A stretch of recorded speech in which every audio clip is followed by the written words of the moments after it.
मुख्यमंत्री डॉक्टर रमन सिंह ने आज अपने निवास स्थान पर उर्दू अकादमी एक्सप्रेस उड़ान को हरी झंडी दिखाकर रवाना किया।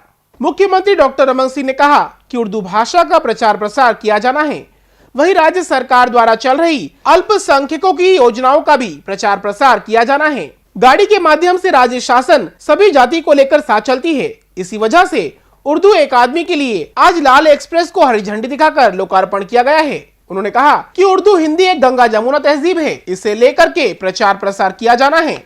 ये गाड़ी एक मैसेज लेके जा रही है।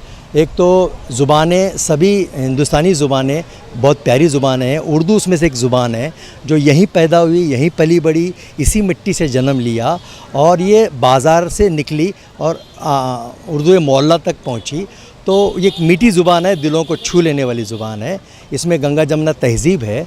तो दोनों चीज़ें, एक तो ज़ुबान की फ़रोग़ के लिए और दूसरी बात ये उड़ान एक्सप्रेस सिर्फ ज़ुबानें तो वो हिंदी हो, उर्दू हो, कन्नड़ा हो, मलयालम हो, ये हमारे तरह तरह के फूल हैं, एक गुलदस्ता है। उसका मकसद यही है गांव-गांव, शहर-शहर घूमकर लोगों में खुद एतमादी पैदा करना, सेल्फ़ रिस्पेक्ट पैदा करना और इस मैसेज को आम करना, चलो कुछ काम कर जाएं, किसी के काम आ जाएं, कोई रास्ता सुझा जाएं, कोई बस्ता थमा जाएं, किसी की रहनुमाई हो और किसी का घर बना जाएं। मैं वज़ीर आला साहब का, रमन सिंह साहब का और तमाम उनसे जुड़े हुए उनके रुफ़क़ाए कार का मशकूर हूँ। ये मैसेज गांव-गांव, शहर-शहर पहुंचाने का मौका मिला है। ये चूँकि आधुनिक सुबह और उर्दू के प्रति जागरूकता, उर्दू ज़बान हमारी भारतीय ज़बान है और हिंदुस्तान से निकली हुई ज़बान है। तो उर्दू का प्रचार प्रसार के लिए और सबका साथ और सबका विकास, क्योंकि भारतीय जनता पार्टी ने यह तय किया कि सबका साथ, तो हमारे साथ हिंदी भी उतनी प्यारी है तो उर्दू भी उतनी प्यारी है। दोनों का हम बराबर चल रहा है। जिस प्रकार हिंदू, मुस्लिम, सिख, ईसाई है, उसी प्रकार दो जबान है। दोनों जबान को साथ लेकर ये प्रचार प्रसार के लिए वहाँ निकला गया है और इसके साथ संस्कृत भाषा को भी जोड़ने का प्रावधान हमारा साथ में है। राज्य सरकार और केंद्र सरकार की विभिन्न योजनाओं में कैसे हम समाज को जोड़ने का काम कर रहे हैं। अल्पसंख्यक वर्ग के उत्थान के लिए, उनके स्कूलों के लिए, उनके कौशल उन्नयन के लिए, उनके रोज़गार के अवसर के लिए और उर्दू ज़बान को आगे बढ़ाने के लिए किस प्रकार से अकादमी लगातार सक्रिय रही है, किस प्रकार पूरे देश में छत्तीसगढ़ ने अपना एक विशिष्ट स्थान बना के रखा है।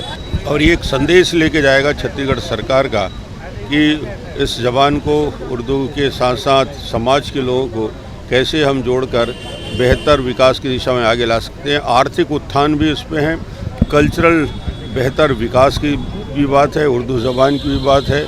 शिक्षा में कैसे आधुनिक शिक्षा का उपयोग हम कर रहे हैं उसको बताने का प्रयास किया जाएगा कि रोज़गार मूलक शिक्षा हम कैसे देंगे।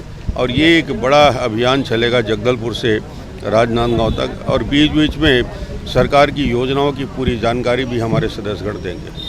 मुख्यमंत्री डॉक्टर रमन सिंह ने कहा कि कल से डोंगरगढ़ में अटल विकास यात्रा शुरू हो रही है, जो 1 महीने की होगी। इसमें भारतीय जनता पार्टी के राष्ट्रीय अध्यक्ष भी शामिल होंगे। विकास यात्रा में भारतीय जनता पार्टी द्वारा योजनाओं का प्रचार प्रसार भी किया जाएगा ताकि आम जनता को सरकार की योजनाओं की जानकारी मिल सके।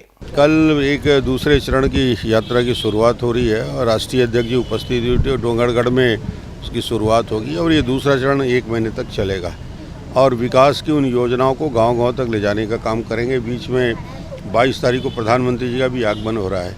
एक प्रकार से 15 साल के विकास और विकास को आगे बढ़ाने के लिए और विजन 2025, 25 साल छत्तीसगढ़ की आज़ादी के होंगे। उस समय छत्तीसगढ़ का स्वरूप क्या होगा, क्या था छत्तीसगढ़ 2003 में और कैसे छत्तीसगढ़ का नया छत्तीसगढ़ बनाने के निर्माण में नवा छत्तीसगढ़ का जो कंसेप्ट है उसको जनता के बीच इस यात्रा में ले जाएंगे। For more information, log on to www.clips.in.